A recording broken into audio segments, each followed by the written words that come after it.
olursunuz. Ne olursunuz, ellerimiz acımıyor. Yüreğimiz acıyor, yüreğimiz. Ne olursunuz bu yürek acısını hissedelim. Ne olursunuz kendi yavrularımız olduğunu unutmayalım. Onların şu küçücük çocuklardan bir farkları yok. İnanın onlar bu çocuklardan farklı değil. Onlar bizim evlatlarımızdan farklı değil. Onlar bizden daha kıymetliler. Onlar sabrediyorlar. Onlar ayaktalar. Onlar orayı hiçbir zaman terk etmediler. Rabbim yüreğinize sağlık versin. Rabbimin dediği gibi kanımızla, malımızla, canımızla, evladı ve yarimizle fedayız ya Rabbi. Şahit ol ya Rabbi. Fedayız ya Rabbi. Şahit ol ya Rabbi. Fedayız ya Rabbi. Şahit ol ya Rabbi. Fedayız ya Rabbi. Bizler Filistin'in sahipleriyiz. Bizler Mescid-i Aksa'nın sahipleriyiz. Ey Kabe'nin Rabbi. Ey Mescid-i Aksa'nın Rabbi. Ben buradan ses veriyorum. Ben buradan nefesini tüketiyor.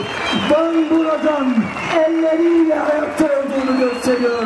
Ya Rabbi şahitsin. Bizler geri adım atmıyoruz.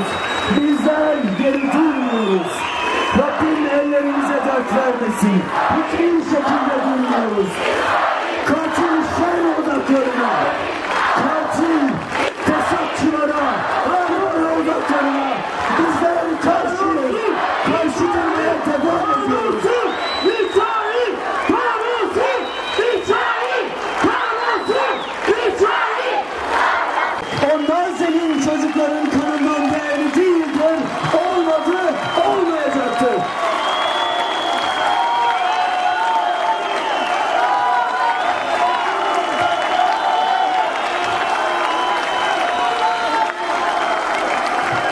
Ey Rabbim, şahitsin. Van şehit İsmail Heniye'nin davasına sahip çıkıyor. Ey Rabbim, şahitsin. Van şehit İsmail Heniye'nin şehadetini kutluyor. Rabbim, şahitsin. Van'da anneler, bacılar, babalar, abiler Gazze'ye sahip çıkıyor. Rabbim şahitsin. Van uyumuyor.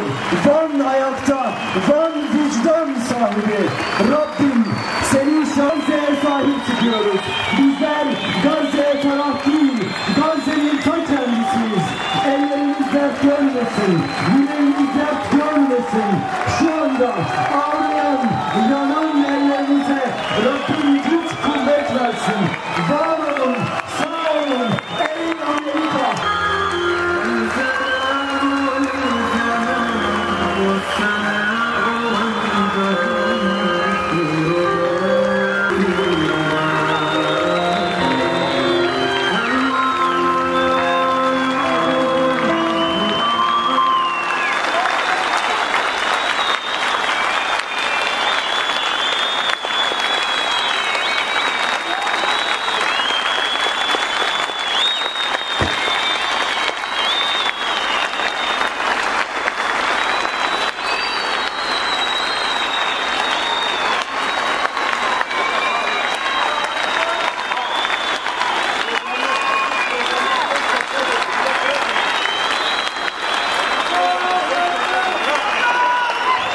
Hiçbir şekilde ellerimizi indirmiyoruz. Hiçbir şekilde alkışlarımızı durdurmuyoruz. Ellerimiz ağrısın.